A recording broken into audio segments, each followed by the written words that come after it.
On a le droit d'en avoir deux ou pas? Préféré, je ne sais pas, mais en tout cas celui qui m'a traumatisé, c'est Les Dents de la Mer. Le Loup-garou de Londres et Morse. J'ai adoré Under the Skin, je sais pas, Le Locataire ou Rosemary Baby. Un film de Polanski, Rosemary's Baby ou Le Locataire probablement. Funny Games est un film qui pour moi est assez représentatif de ce que je pense être un film d'horreur. Les yeux sans visage de Franju.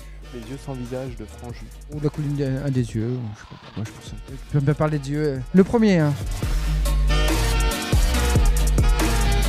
Carrie. Freddy, Temps de la nuit. Massacre à la tronçonneuse, voilà, dès que c'est un peu gore, Récemment, j'ai vu Hérédité de Ari Aster qui m'a non pas empêché de dormir mais m'a vraiment créé une frayeur que j'avais pas ressentie depuis très longtemps.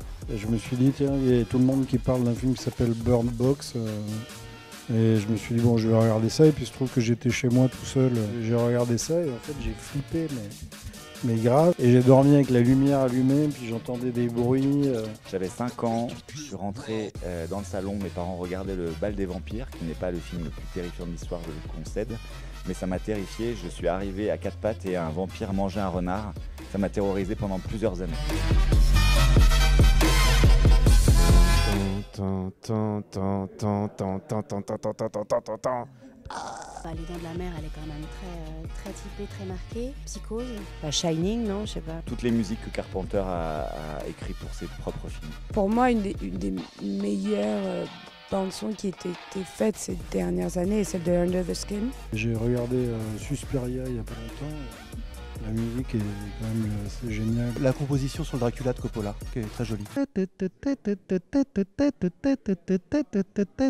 Badalamenti, le compositeur de Lynch, on sent qu'il peut nous emmener dans un truc vraiment pas clair. J'hésite entre serial killer et terroriste. Je suis très claustrophobe.